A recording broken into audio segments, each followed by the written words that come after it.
Warriors, this is the Spartan Underground. And now, your host, James 300 Foster.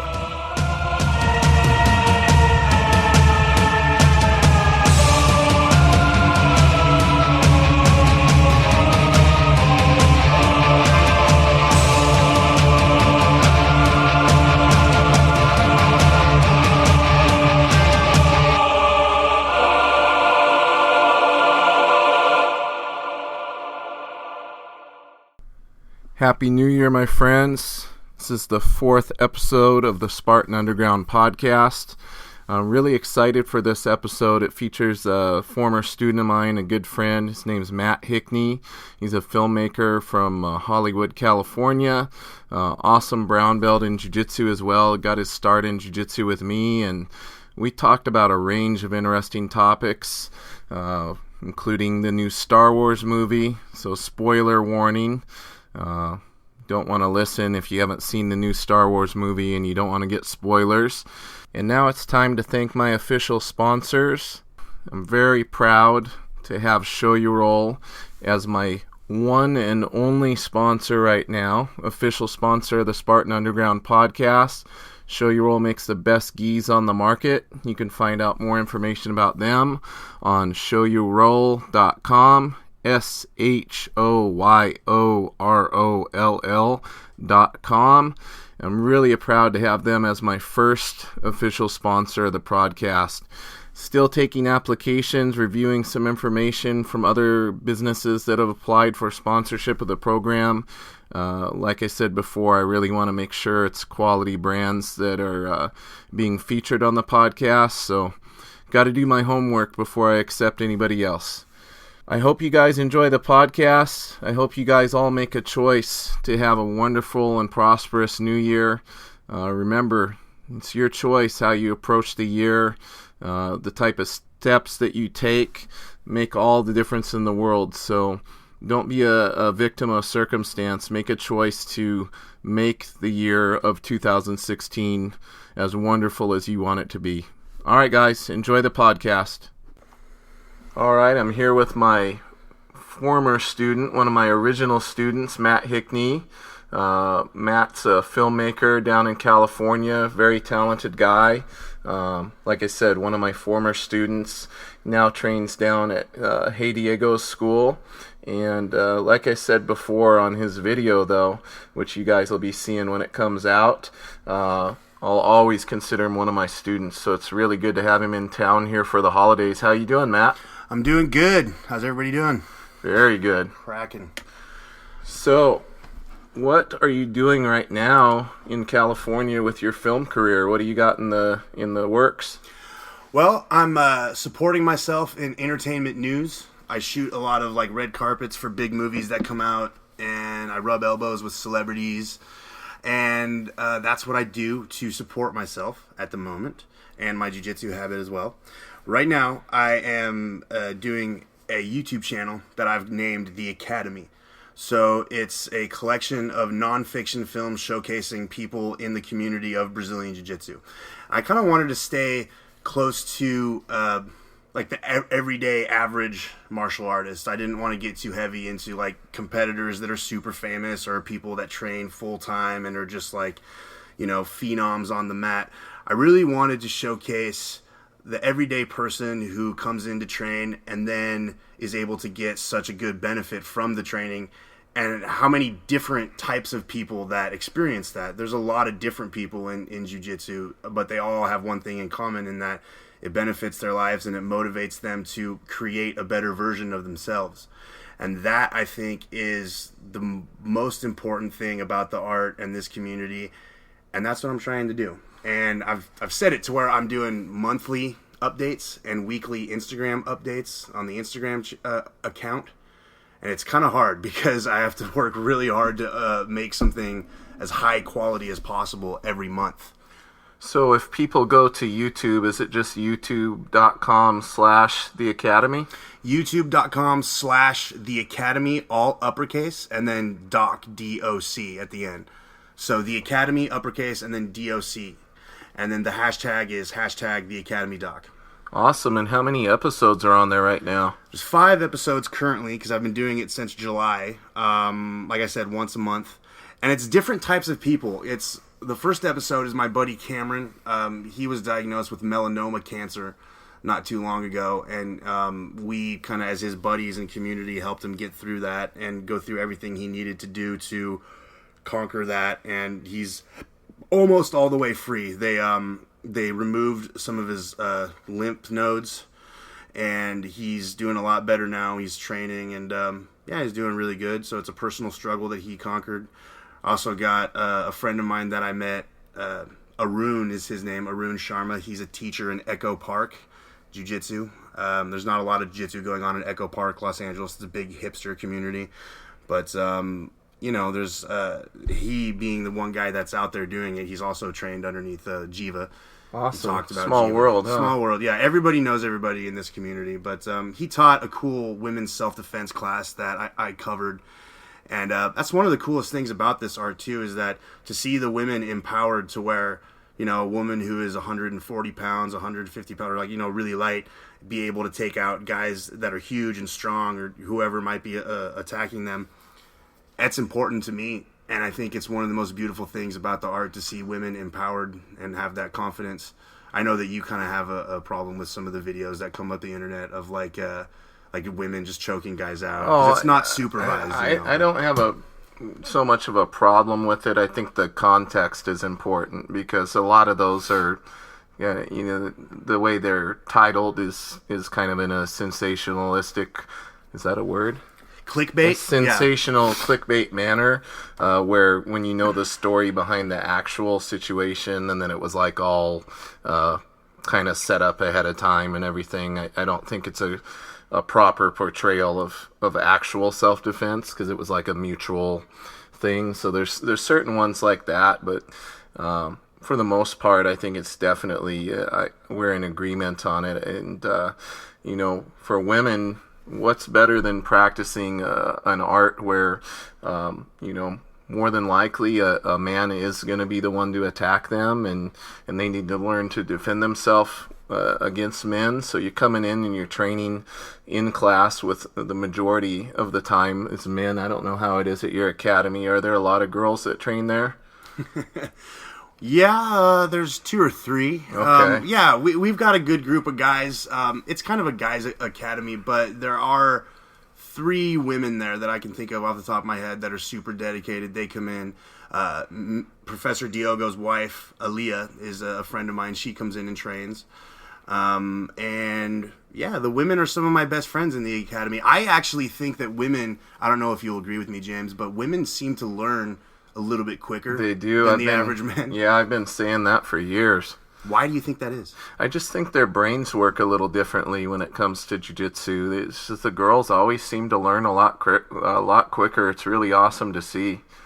And like I was saying before, I think it benefits them that, maybe it's uncomfortable at first that you're only getting to train with men the most of the time because there's not as many women in the academy, but from the standpoint of fending off a potential attacker who could be a man, or more than likely would be a man, I think it definitely is going to benefit them in the long run, and it's really cool to see the women empowering themselves and getting in there and building that confidence to take care of themselves in that fashion. Matt, I know we're both self-professed nerds. I heard you saw the new Star Wars movie. What did you think? Guys, if you don't want any spoilers on the new movie, now would be the time to stop listening. Stop listening now, because I'm going to talk about all of it. We're going to spoil it, so if you haven't seen it, you'll want to stop now. When I put the podcast together, I'll tell you what point you can start the audio back up where there won't be spoilers. But what do you think of it, Matt? I thoroughly enjoyed it. I have a couple things. So we'll go in nerd. This is my nerd gripe with it is that I didn't have a problem with the Jedi mind trick that Rey used, because she was able to tap into her innate kind of rawness with the Force and then use it to get who. If people don't know, that was Daniel Craig in the stormtrooper outfit that she used the Jedi mind trick on. James Bond, Mr. James Bond himself. Bond. And what a cool thing for the feminist community. Like, it's like she's this huge sort of leader and represents a big step forward in mainstream movies, having the character, her, who I think she's the main character of the movie. I think it's all kind of about her, and we're driving to be sort of about her. Having her be such a strong leading role is cool for the feminist community, but also to have her give as her big thing, her first kind of like test in the Jedi waters, to do a mind trick on James Bond. Come on. Yeah, definitely. Cool. Anyway, I didn't like how she was able to just all of a sudden learn sword fighting to the point to where she would be able to challenge a Sith Lord.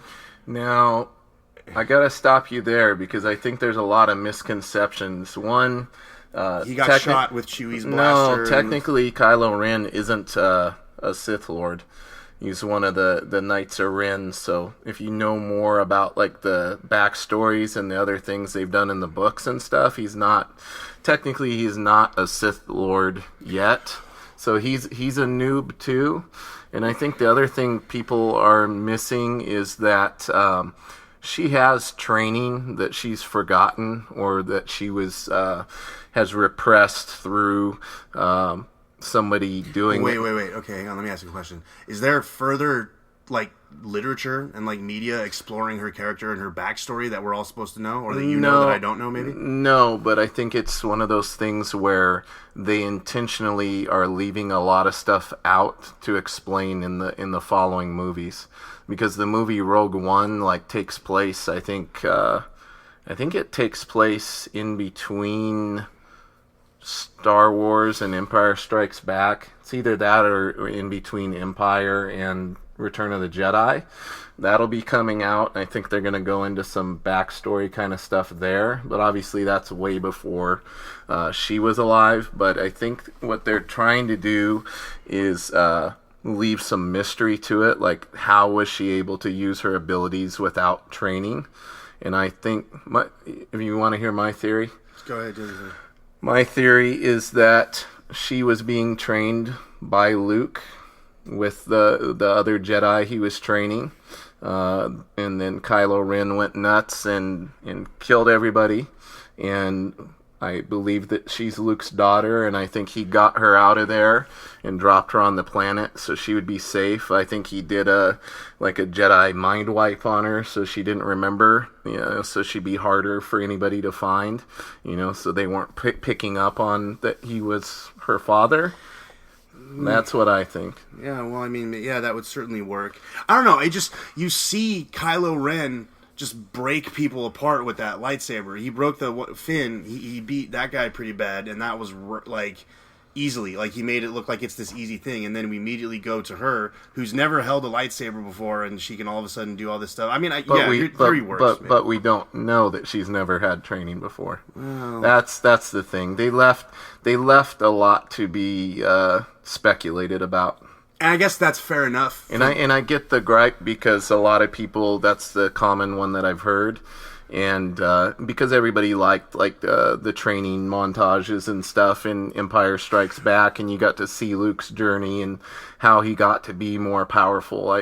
I think we're supposed to assume she's incredibly powerful, and I think that it's going to be revealed that she had some previous training. I think I can't remember the guy's name, but the older gentleman at the start who Poe got the piece of the map from. They didn't say his name. Yeah. Max von Sydow. Yeah. I wasn't sure who that was. That's a pretty famous actor to be in a minor role. I think he might have had something to do with helping Rey when she first showed up on the planet. So I could be completely wrong, but I'm hoping they kind of reveal little pieces of why she was able to control the Force so quickly.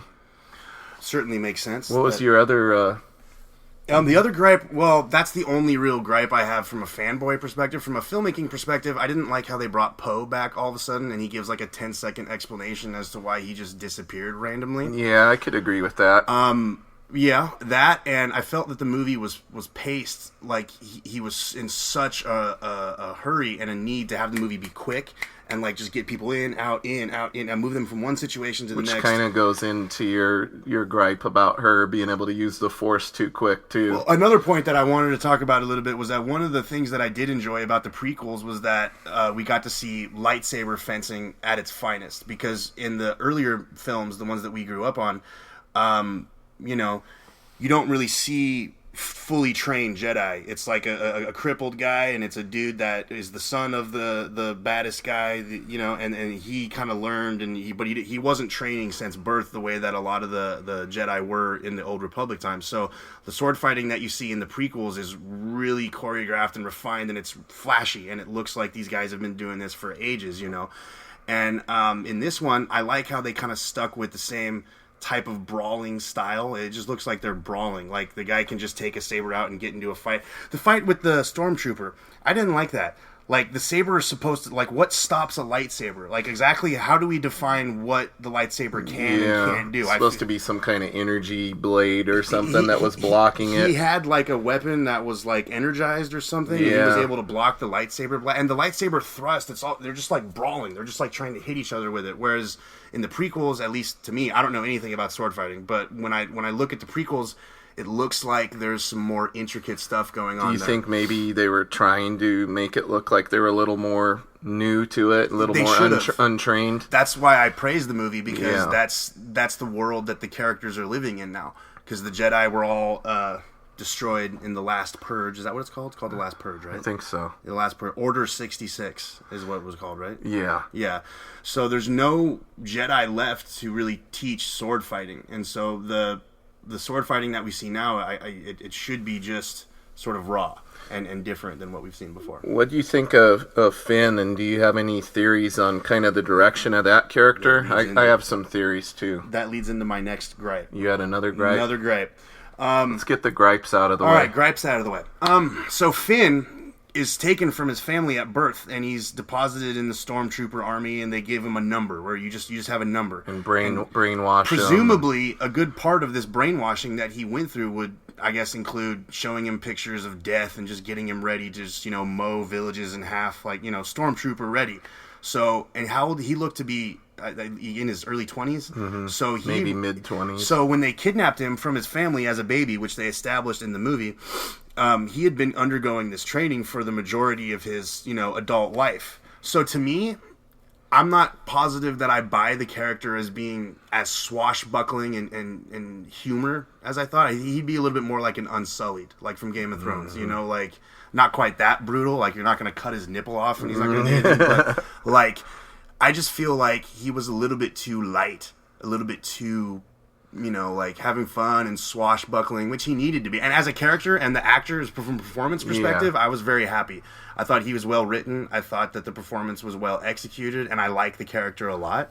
But to me, I feel like he would have, earlier in his Stormtrooper career, he probably would have defected if he was going to defect. Because didn't she say, what's the Chrome Stormtrooper's name? Phasma. Phasma is her name? Captain Phasma. Why does everybody know their names? I'm like, she's the Chrome Stormtrooper. Because she was supposed to be like a big deal, but they kind of, in the movie, that was a little bit of my gripe, was they didn't make that character as, give her as prominent of a part as they could have. I've stood next to her. She's taller than me. Oh, yeah. I come up to her shoulder. She's like 6'6" or 6'7" or something. She's ruthless too. She doesn't answer any of her questions. Gwendolyn, come here. She's just right next to you. Yeah. Right? Nothing. That's nothing. awesome. You're not getting anything from Brianna Tarth. Nothing.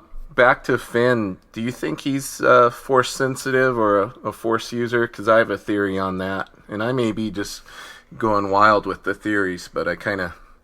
What do you think? Because why would this guy with all this brainwashing and stuff all of a sudden have this this awakening, so to speak, and decide this is wrong and I'm gonna, even after the second time she sent him for reconditioning, he still had this wanting to help and do the right thing kind of that and the look that Kylo gave him when he was standing there after his friend died, and he kind of just stopped in his tracks and turned and looked at him like he kind of sensed something. Yeah. To me, it kind of leads me to believe that he might be also a future Jedi. I don't think they thought about it that much. I think that they were purposefully with the marketing and even in the beginning of the movie trying to lead it so that he was going to be like the hero.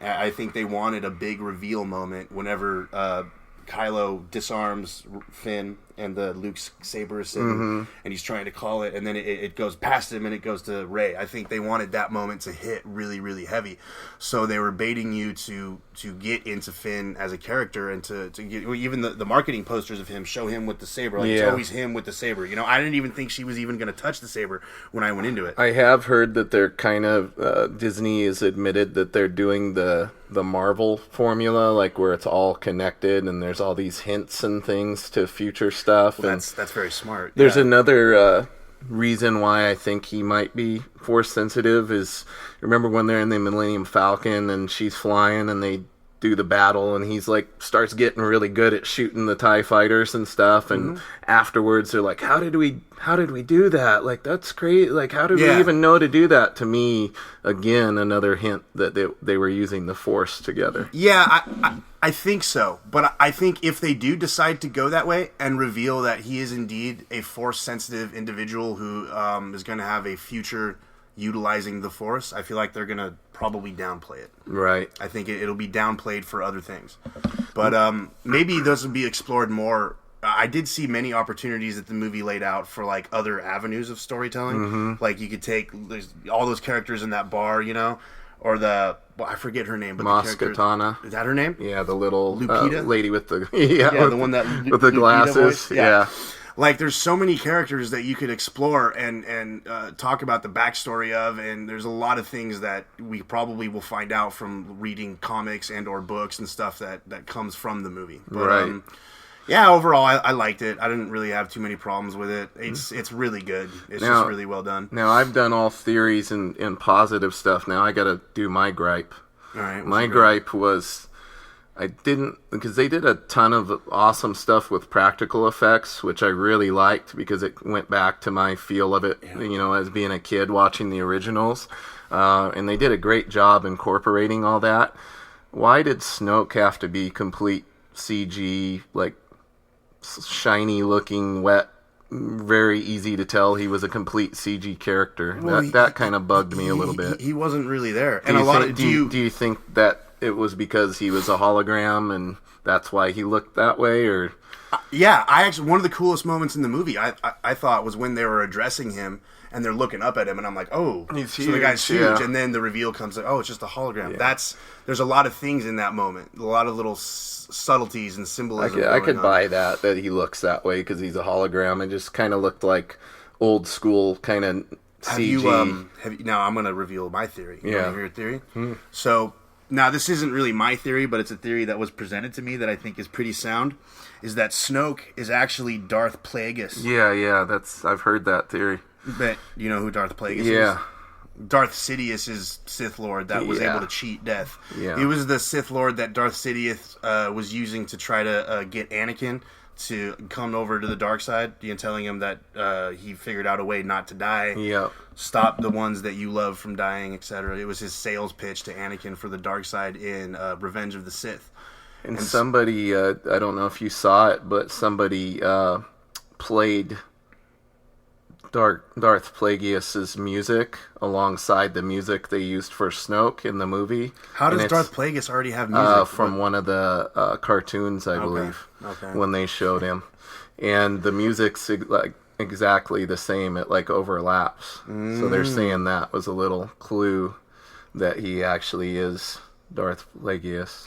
I'm kind of a white belt nerd, I guess, in the Star Wars. I mean, I go way back with it, and I love Star Wars, and there's a lot of like culture that I share with it and everything. Yeah, but same here. I've not read the books. I've not read the cartoons. My brother-in-law is a lot more. I told him he's a black belt in Star Wars. He's really into it, and he's picked up on a lot of things I didn't notice. Did you notice when they first show her seeing Luke at the end that the music they play for Luke is a slowed down version of the Imperial March, the bad guy music? I only heard the traditional theme. I'm gonna play it for you when we're done. Okay. I'm gonna play that for you because they play the Imperial March mixed in with his music. Once she grabs the lightsaber to hand it to then him, it changes. it but it's right when she first sees him. It's a slowed down version of the Imperial March. So you think Luke is going to the dark side? Well, my brother-in-law's theory, because I can't take credit for it, is that because remember Luke's supposed to bring balance to the Force, right? His theory is Luke's gone off and trained and been, at the Jedi Temple and everything and has learned how to use the light and the dark side of the Force in balance to become more powerful. Well, what would you... I mean, would you dabble in the dark side? I wouldn't. Are you sure? I don't know. I probably wouldn't. At least he says he doesn't know. You know me. I'd be shooting people with lightning all the time. But I guess if he's doing it and he can control it and it's for the greater good. Well, one of the things that's cool about Star Wars is that you go back to the that symbol that we've all known so well, the yin yang. Right. Right. So that symbol, there's a little bit of dark in the light, and there's a little bit of light in the dark, and so they talk about bringing balance to the Force. It's not really possible to have everything one way or the other way. There's always a little bit, there's always a balance, there's always something there, always. I think that's a universal law. I think that nobody is all the way good and nobody is all the way bad. Well, and we saw him use the dark side in Return of the Jedi. That's how he was able to defeat Vader, but then he made the choice not to kill him and not fully go over. And he threw out that beautiful green saber, which I've always liked better than the blue one. I was no, his saber's green, man. But the blue one's Anakin's, technically. Yeah, technically. So, boy, we're nerds. Yeah. Not as much as we should be, though. I feel like there's nerds out there that would listen to this and be like, wait, they're forgetting this. They don't know about this and this and this. Totally. How many times have you seen it now? 3 times. I saw it opening night, Thursday. I saw it Thursday night in Sherman Oaks. Tanner Thomason, one of the hosts of Hollywood Today Live, which is a show that I work on, he gifted me with these tickets. So I took my roommate Dimitri and we went up and watched it. And Dimitri loves Star Wars, but he didn't like it. Really? He didn't like it. Wow. Yeah, he has I know a couple hardcore Star Wars fans like myself that actually didn't like it, and I was really surprised.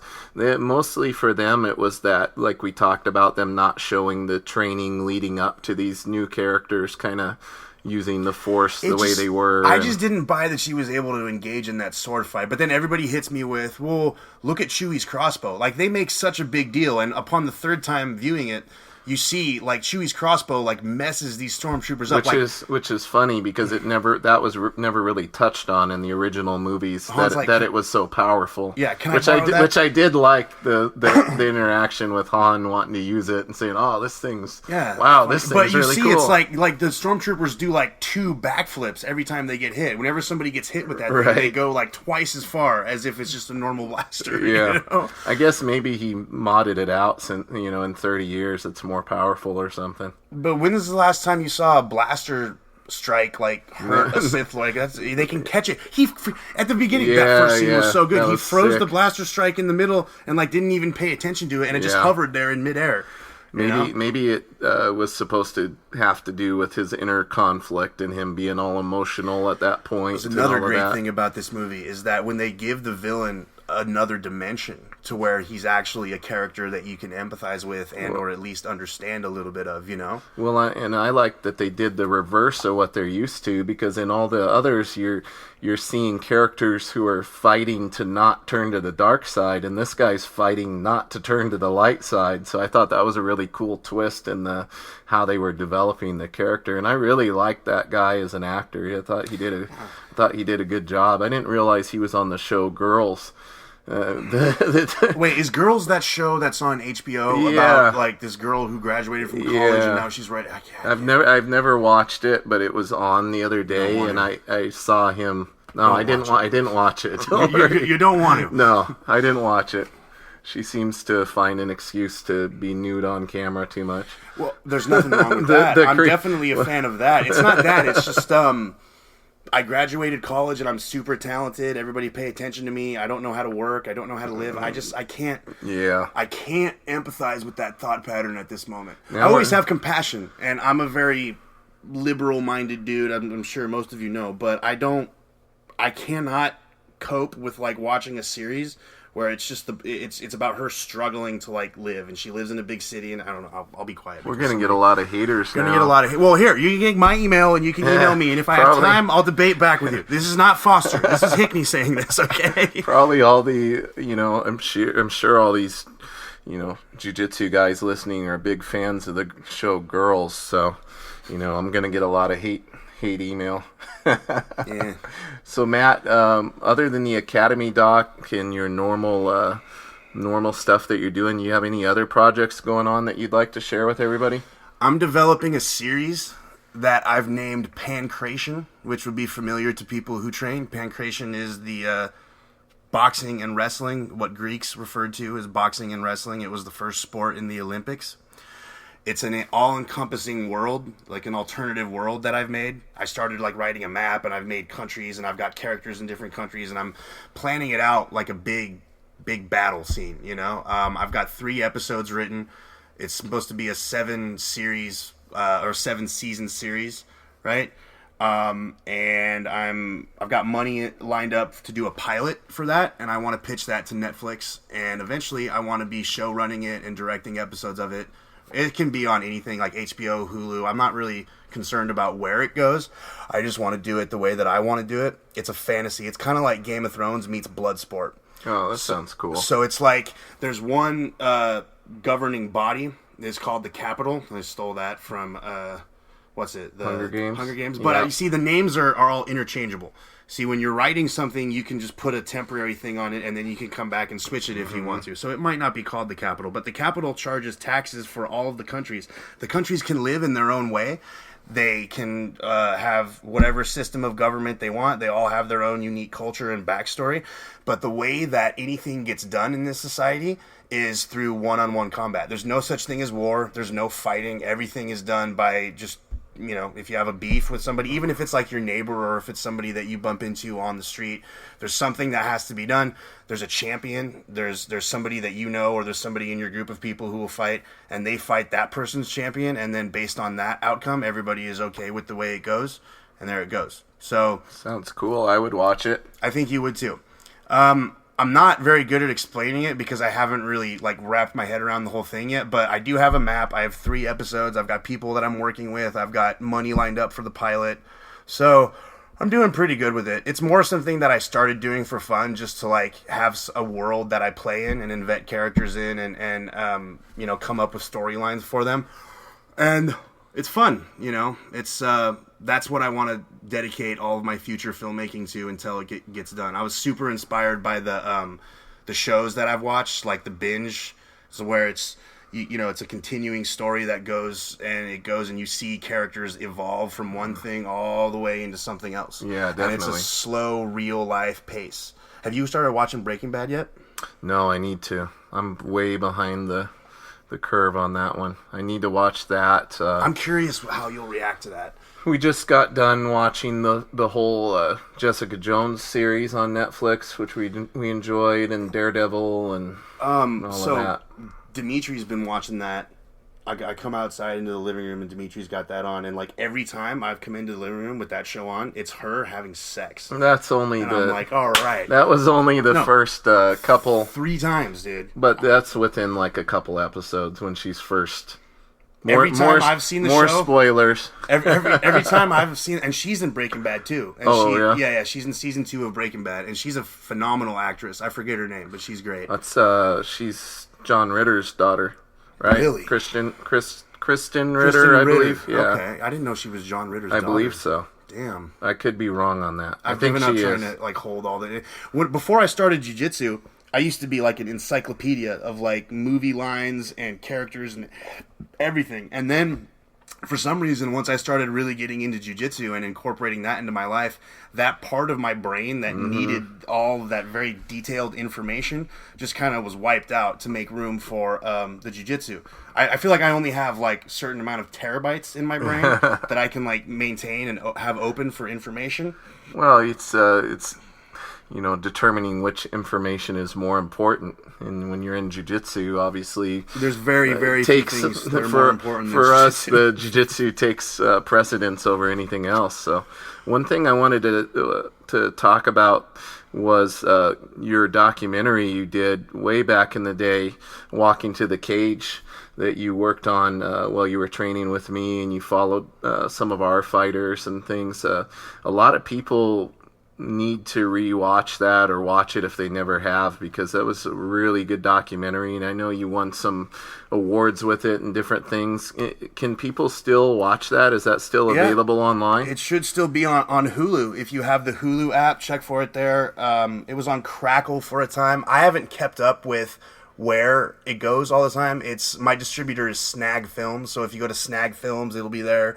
It's still on Hulu, I know that. So yeah, or you can just email me and I'll send you out a DVD, or I can give you a link to where you can watch it privately. But yeah, that was a big thing for me.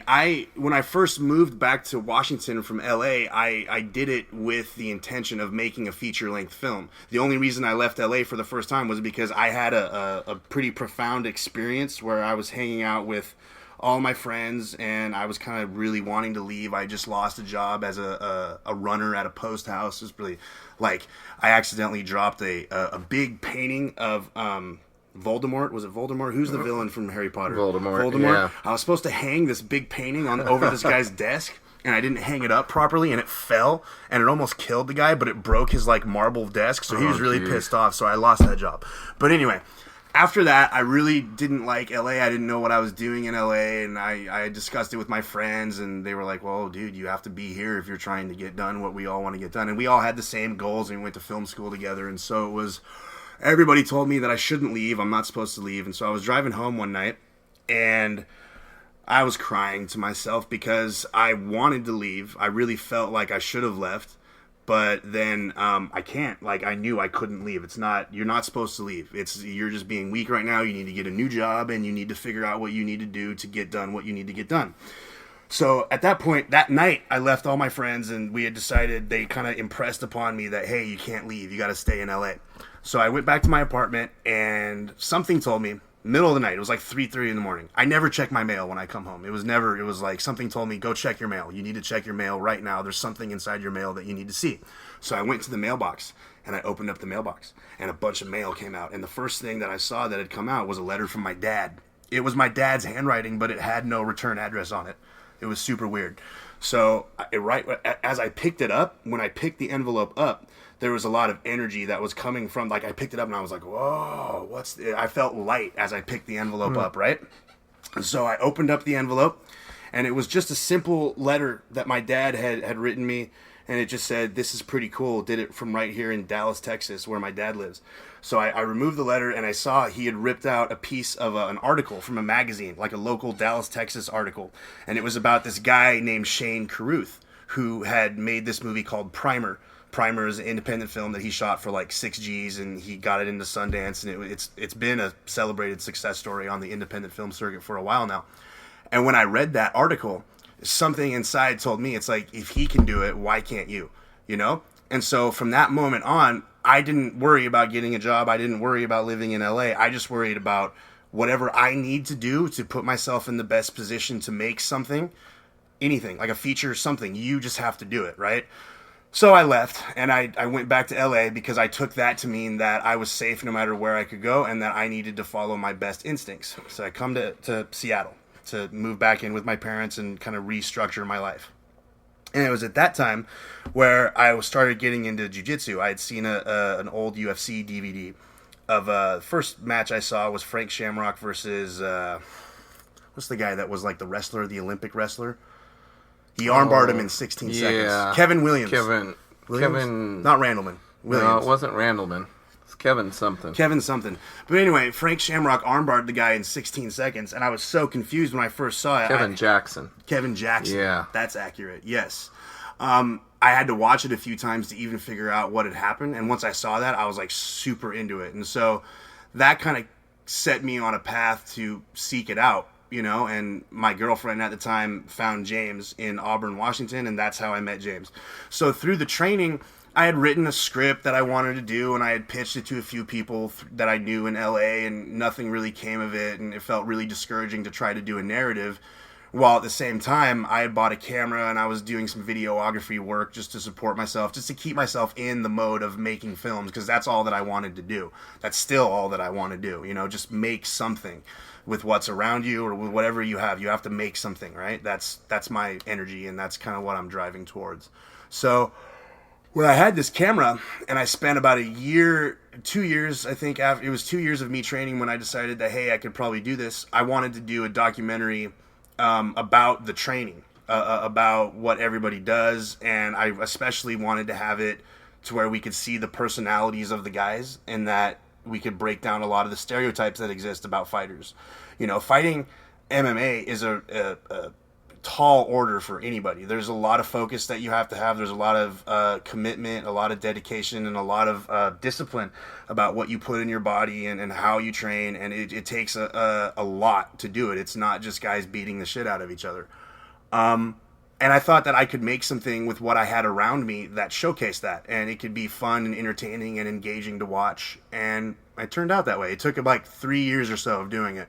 And I wasn't sure what it was going to be when I first started. I remember asking you, hey, I'm going to do this. I'm going to shoot it about this guy. And you kind of looked at me and you went, all right, we could do that. And I'm like, okay, all right. He said I could do it. Great. So now I can start bringing the camera to the gym all the time. Yeah. You know, but yeah, I'm very proud of the film. Everybody I've showed it to likes it, even people that aren't in the fight game, which is really who it's made for. It's made for the people who, you know, one of my my acting instructor, or my acting coach, person who taught me how to work with actors at the film school. When I first moved back to LA after making Walking to the Cage, I went into her and I was talking to her about stuff that I was writing, and I wanted to workshop some of the stuff. And so we were workshopping it, and I told her about the documentary, and she's like, "Is that the thing where the guys look like they're having sex on the ground? They're just having sex. What are they doing? That doesn't make any sense." I'm like, "They're not having sex. You see how if they grab here, then the guy can't move here, and if he moves the arm here, then he can. That's called an underhook. See, and he can move them up to the side and then get out the side and then be in this position. You see how it's like a game of chess." She didn't really get that, but I pointed her to my movie. And she watched the documentary, and to me, that was one of the best moments of my life. When I came back to LA, and I showed all the people who taught me how to make movies what I was doing up north, and it really had this cathartic effect to where they enjoyed it. They went out of their way to tell me that they enjoyed it. Yeah, it was a great thing. And the only reason why I was able to do that was because I was in this community where James was really cool about letting me bring the camera in, and just whatever I needed to do to get to where I needed to get to build the movie, right? And I received an immense amount of support, and the guys, Jeff and Josh, very inspiring people, especially Jeff, little Jeff. I miss Jeff, Mr. Bourgeois. Jeff Bourgeois is awesome. Runs one of the actually the best local tournament in the Pacific Northwest, the Revolution Tournament Series. Amazing guy. Was a very awesome MMA fighter. He's one of my black belts in jiu-jitsu, and yeah, he's one of the featured fighters on the Walking to the Cage documentary, as well as my student Josh Calvo. So Josh Calvo's first fight, the very first fight that he ever had. And Jeff fights Demetrius Johnson. Perhaps you've heard of him. He's one of the pound-for-pound bests. Mighty Mouse, the champion. Although I don't know. I don't know how qualified I am to speak about this, but as a fan of MMA, I don't necessarily see him as pound for pound, because I don't think there's been somebody in the division that he's fought that has the creative, I think heavy striking. The pound for pound thing is just kind of silly anyway. But he's definitely the best in that division. Absolutely. Very much probably one of the most, if not the most underrated champion in the UFC. It's just very skilled. I'll agree with that. His skill set's very... Me and my friend Tim, who now watches MMA, like, I've converted a lot of my friends who now watch MMA on a regular basis. I think so, as in terms of that weight division, yes, but I didn't see anybody in that weight division that has, like, the odd sort of mutant striking, like the really, really dangerous, like the Connors or the John Jones. There's no one there that possesses that skill set. Yeah. And I feel like I would agree. Yeah. I think the pound for pound thing, they just kind of say that for anybody who's really good and they want to build some hype behind you. Now Conor McGregor's pound for pound because he beat Josie Aldo. This isn't, He beat everybody. He'd go in and beat Cain Velasquez and any of those guys, right? That guy is so funny, though. Yeah, he cracks me up. I couldn't even believe how crazy the first press conference I saw with him at was the red panty. It's red panty night. You call up with your wife and you say, "Baby, Conor McGregor did it. He made us rich, baby. Break out the red panties. You'd all sign the fight. You know you would. I'm the big money in the division. I am the company." He just goes on and on and on about it. It's so funny. Yeah, I actually, I you know me, I don't like the guys that talk a lot of trash, but I kind of realized that his actually is an act to hype the fights. And did you watch the Notorious series they did, the little mini documentary TV series? I watched some of those, not as much, but what I did notice was immediately after the fight, he seemed very gracious and he's very nice to everybody. And you have to respect what he says about speaking when you have a goal in mind and when you want to use this quote law of attraction, which is a thing. I believe in it and everybody can use it. When you have to have the confidence to speak. It's about the words. It's not just thinking it. You have to speak it and be confident in it as you surround yourself with these words. Like, what do you want to do? What are you trying to create? And the more specific you are, the easier it's going to be for the universe to reciprocate and bring those things to you. I forget his actual words, but he said something along the lines of, if you have the courage to speak and you follow through with everything and you facilitate your life in such a way that the work that you do and the people that you have in your life, like, bring those things to you, that's legit. That's a very legitimate thing that he's talking about, and I think he used that throughout his career to get to where he is, and that's cool. But yes, he does talk a lot of shit. So yeah, he does, but it's to build the fights and to make more money. He's very smart with that, and I think really, like you said, deep down he's very respectful, and after every fight you've seen him go over and check on the guy and hug him and everything. And if you watch that, that full series of the Notorious, he even says, hey, it's basically an act, But I think what makes him most dangerous is his grasp of the mental game. It's huge. Did you see that video that someone edited together? It's all the predictions he's made and then them coming true. It shows the clips of them coming true. It's ridiculous. It's I've not seen that one. Yeah. I've seen the insults one where they cut together all the insults to Jose Aldo, and it got to the point of ridiculousness, but you can see even in the video that these things they pay dividends. I feel like when you have like 6 months of build up and this dude just talks and talks and talks and there's no fear, and he's saying the most outlandish, crazy. Like, did you see what he said? Mm-hmm. Yeah, and it's one of those things where even if you know it's an act and you know it's to hype a fight, it's still going to affect you. Oh yeah, and it's very personal stuff. I feel like he got inside of Jose Aldo's head. Oh, definitely. And I predicted that Aldo was going to come out all stiff and aggressive, and that it wasn't going to work out well for him. What do you think is going to happen if Conor McGregor fights Rafael dos Anjos? That's going to be a tough fight. I think it's definitely a fight that Conor can win. I really do think that weight cut it did affect him. I think it was harder than people probably know because Conor's, a lot of people don't know, he's a pretty big guy. Like, he walks around in the 170s. He looks like Skeletor every time he comes in for the weigh-ins. They can't use the IVs anymore to rehydrate. The UFC ban. What do you think about that? Do you think that's reasonable, or do you think it's a problem? I think it's dangerous for the guys that want to cut weight. Because a lot of them are gonna still try to cut the weight without the IVs, and then you're gonna have people potentially dying, like that guy on the ONE FC just died. The first time that cutting happens, weight. That's going to be a big problem. But the reason they did that was because not only along with rehydrating, they were putting other substances in the IV and doing some things that weren't legal as far as performance enhancing. So, but I think really with the whole weight cutting thing, these guys should be fighting closer to their their natural weight. I mean, it's one thing if you cut like 5 or 10 pounds, but when you get in these guys cutting 25, 30 Johnny pounds, Hendricks cuts like 30, 40 pounds. and they're not going to be able to do that now without the benefit of having the IVs. Now, do you think that will be a detriment to the kind of fights that we see? What do you think about weight cutting as a tool, like making sure that you are the larger, more dominant athlete when it comes time to the match? How much do you think that affects the outcome of the fight? I think it's a double-edged sword, because if you do it wrong, it doesn't benefit you at all.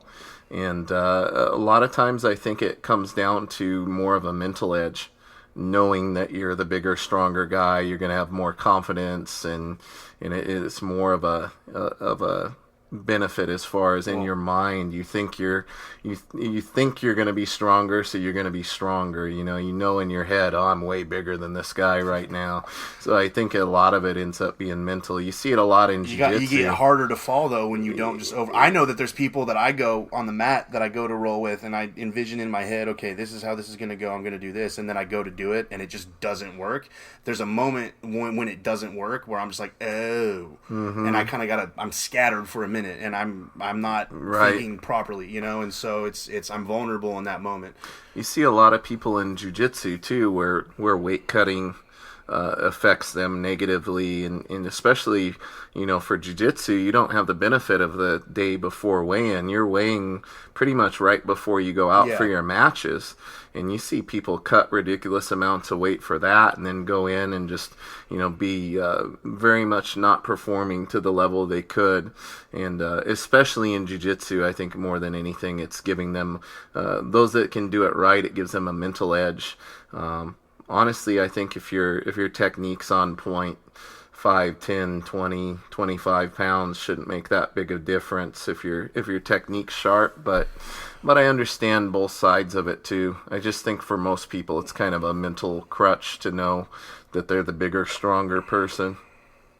Yeah, no, I like being big and strong, man. The toughest guys, the type of jiu-jitsu guy that I have problems with a lot of the time is not as big as me. A lot of the guys that are as big as me, I tend to do really well against, because I'm faster than they are. Right. I like moving really fast. It's not slow down, man. You remember that? I heard that the first time I rolled, and then the first time I ever competed, the first thing you said, the very first, before anything even happened in the match, I remember watching the video. James goes, "Slow down, man." And I remember thinking, man, I'm like, what's he talking about? I haven't done anything yet, But the guys that I tend to have the most problem with are the lighter guys, the lankier guys, the really long legs guys that have got their hips in the right way, and they're just quick, and they're young, and they're tough for me to establish myself on.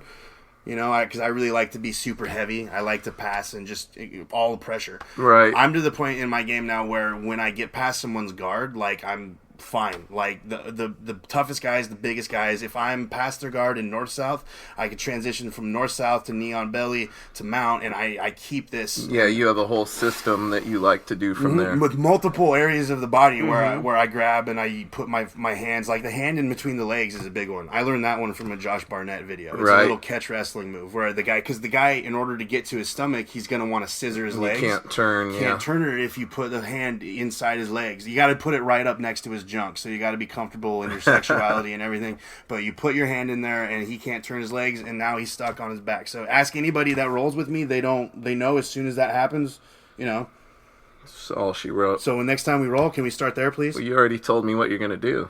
No, you're not going to be able to stop. I got to start there. Got to start there. Yeah, we can. No, I seen James start with. We can start there. I know that. I'm about to say something. Just relax. It would never work on 300 Foster because I've seen him start with Anthony Hamilton, who's a guy that I've rolled with a few times. He's a UFC fighter. And that guy was a savage beast. I was there when he got his purple belt. I was one of the 5 guys that was running the gauntlet on him just before he got his purple belt. And I seen a video of James start with him in side control. So, I mean, I might have little tricks that guy doesn't have. I mean, I'm still going to go ahead and say that, yeah, if we start there, I'm going to keep you there because I'm going to really believe, I'm going to speak That's the good. words. You have to. Do a Conor McGregor thing and just be like, if Foster lets me start in side control, you give it 3 minutes, 4 minutes even, and then we'll still be in that same position. Unless I take one of your arms. Take this arm. Oh, wow. I want. Yeah. You got a lot of confidence since you've been gone. I'm just kidding. I'm kidding, of course. But I'll give him a good fight. That's the beautiful part about jiu-jitsu, though, is we're all learning and growing and getting better. I mean, I remember back when you were a white belt. I remember back when I promoted my first 5 blue belts. It's like crazy to me to look back at how far everybody's grown since then. And I definitely noticed last time you came up and we rolled, you definitely improved. Technique's a lot sharper. You have slowed down a little bit, even if you don't think that maybe you still go fast, but you're not going fast all the time. You're going fast when you need to, or when the situation calls for it. So I finally figured out what Hay was meaning when I first came. It was Matthew Doze your guy. I didn't know what doze meant, what he means is to put it in doses, do it at the right time. Don't just go balls out. You can move fast, but move fast correctly. Yeah. Is what he's trying to say. Definitely. And a big thing I've taken away, there's a couple of principles that really resonate with me and I try to impart to my guys. And one of them is like you saying about me starting in that bad position on a, all-American collegiate wrestler who, now is a brown belt in jiu-jitsu. And I put myself there because I want to know what it's like. I want to be comfortable there. And my friend Keith Owen says you've got to be comfortable with being uncomfortable. Yeah. And the more uncomfortable spots you put yourself in, pretty soon there are no uncomfortable spots. So I think it's important for people, even if you're not ending up there, you have to, especially if you're not ending up in those positions, you need to start in those positions and really keep that area of your game sharp. It amazes me too now as a brown belt.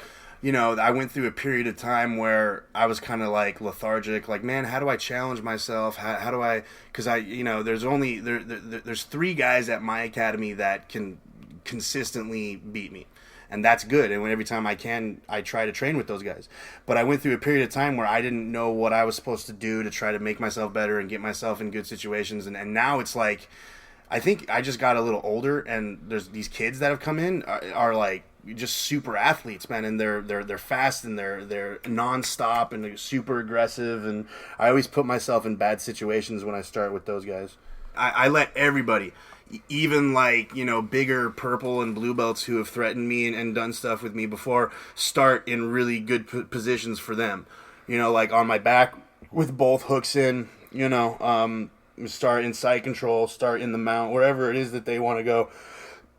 And I have prided myself on escaping from those situations, and I feel like those situations have helped me calm myself down. You feel you've learned more from doing that as opposed to always trying to play your A game? Yes, absolutely. Because I have moments in those types of rolling where I can stop and analyze what's happening. And like that hand thing that I'm telling you about, that I use that all the time, but I only started using that from getting out of those types of positions.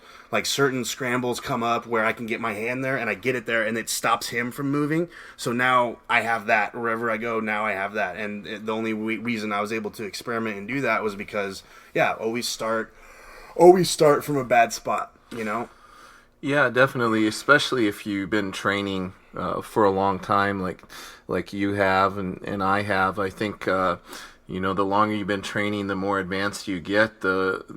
If you are trying to play your A game, the less and less you end up in those bad spots. So, I can tell you from experience, especially from someone that competes at the black belt level, if you haven't been in those spots for a while and then you end up there, it's a rude awakening. So I try to put myself in those situations as often as possible. I want to experience it during a training time and not in competition. So it's good too to always be checked and kind of know where you're at. There was one kid that I used to do this with a lot that he started one time. I'm like, here, go ahead and start. And I told him, go ahead and grab seatbelt control. And so instead of grabbing seatbelt, he opened up the lapel and reached and sunk this choke. And so I'm like, that's not what I said, but let's let him do it because I'm going to escape from it. Yeah. And so then we started like with the choke actually on. And he finished the choke because he started with the choke on. I wasn't able to get out. I mean, he started with it on. So it's like, it's always good to know like when you're messed up, like when you're when you the choke is past the point of no return. I'm sorry, I've been trying not to swear. I know James doesn't like it when people swear around him, so Well, I don't mind when people swear around me. I just want to keep the podcast, I don't want to have to check the explicit setting on SoundCloud. Well, I have it. It's like you just want to know when you're like when you're you're but know when you're not and there's a situation where you can get out of being and I thought in that situation that I could not be but I ended up being because he had the choke, like, put it all the way on. So. Matt, you're gonna make me have to put a lot of bleeps in here. Beep beep beep beep beep. So, actually, I had spaced earlier when Professor Foster was asking me if there's any film projects that I'm doing. I have Pancreation, my series that I'm developing, and I also have the Academy channel. I also did a little short earlier this year. I named it The Duel. It's about two roommates who train jiu-jitsu solving a domestic dispute. And I really wanted to have it be the finest cinematic representation of actual jiu-jitsu technique. Like, I wanted to go into all the details of the art, have a match, and have it fast-paced, but also show and let the audience know that there's a lot of detail that goes into each of these movements, and it's very precise and particular, and it's not broad. So I'm going to show it to James, and we're going to get his reaction on the podcast as soon as he's done watching. And yeah. All right, I am prepared to watch. Here we go. I'm going to play it, and we'll be right back. Well, I just got done watching Matt's new short film, The Duel, and it is awesome. I can't wait for all you guys to see it. Really cool stuff. So how long did it take you to film that, Matt? We shot it in one day. Shot it in one day. I choreographed it.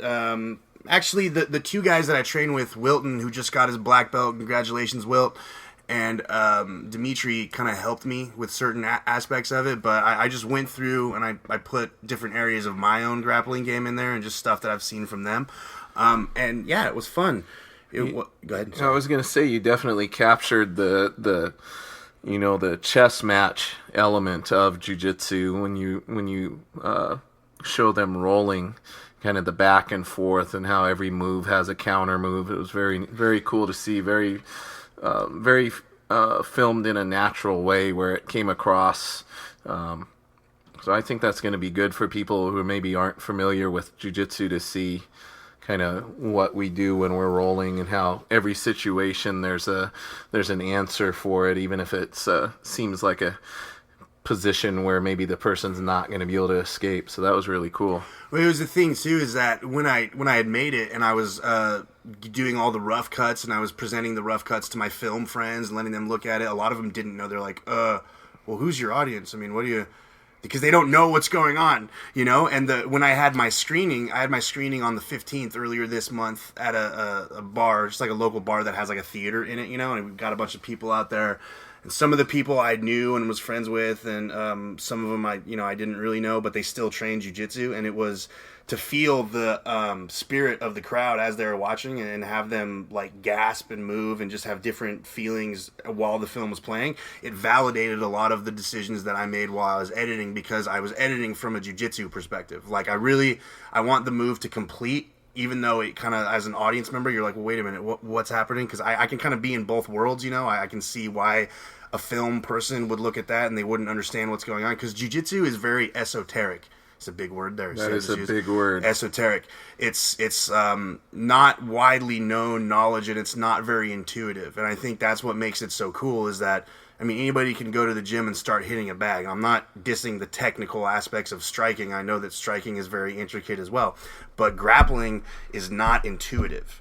Striking is intuitive. And so when somebody comes in to learn how to grapple, there's a lot of self-restraint that they have to use and focus that they have to listen. Like, that's why I think women a lot of the time start picking it up quicker than men, because they don't have this preconceived notion of them being, some brute or like some type of badass. Because I know when I first started training, I thought I was a badass. I thought I was going to do a lot better than I did, and I sucked. I couldn't do anything for a really, really long time. And that was the place that I learned the most, in that I realized that I don't know anything and I need to pay extra attention to everything, because every detail is important. And I think that women seem to come to the art with a little bit more of an open mind than that. Yeah, I think you nailed it right there, what we were talking about earlier. I think that's one of the the key reasons why they learn a little bit quicker. They don't have a lot of preconceived notions as far as that goes. So where are people going to be able to see the duel once it's released? So like I said, on my YouTube channel, The Academy, I'm going to be releasing a film every month. There's also an Instagram, The Academy Doc, that you can follow, and those will be weekly, little 15-second clips. But the meat of the channel will be monthly, and for January next month, the first Saturday, every first Saturday of the month, I release a film. The duel will be on The Academy, so I'll be broadcasting that. I'll be posting it on some of your Facebook walls. I'm hoping Big James here will give me a share. Of course. You know, but yeah, do check it out. And if you're interested in the community of jiu-jitsu and seeing all of the different lives that jiu-jitsu touches, please do take some time. Each film is like 6 or 8 minutes, you know, in between there, and mix it up. There's a wide variety of different people that you'll get a chance to kind of glimpse into their lives. And it's an ongoing thing. So if anybody out there watches The Academy and is friends with Big James and feels like they have a particularly interesting jiu-jitsu story, if there's something very personal that jiu-jitsu has enabled for you, especially if you're a woman, it's all guys now, because you know, there's only people that have come up and let me like film them for a while. So whoever's interested, please reach out. I'm in the Los Angeles area, and I'd be more than happy to bust my ass and make something that is beautiful and showcases the personal benefits of the art that we love so much. Well, that's awesome, and that was so well spoken. I think this is where we'll wrap it up for today. So it's been awesome having you on, and always enjoy having you come back and visit home. I consider this your home, even though you live elsewhere, and like I said earlier, I always consider you one of my students and one of my original founding members of the team, you know, when I first started teaching. So it's always great to see you, Big Matt. It's always an honor to be around you, good sir, and your school is amazing, and thank you so much for everything that you do. Much love. All right, much love. Thank you, brother. Peace.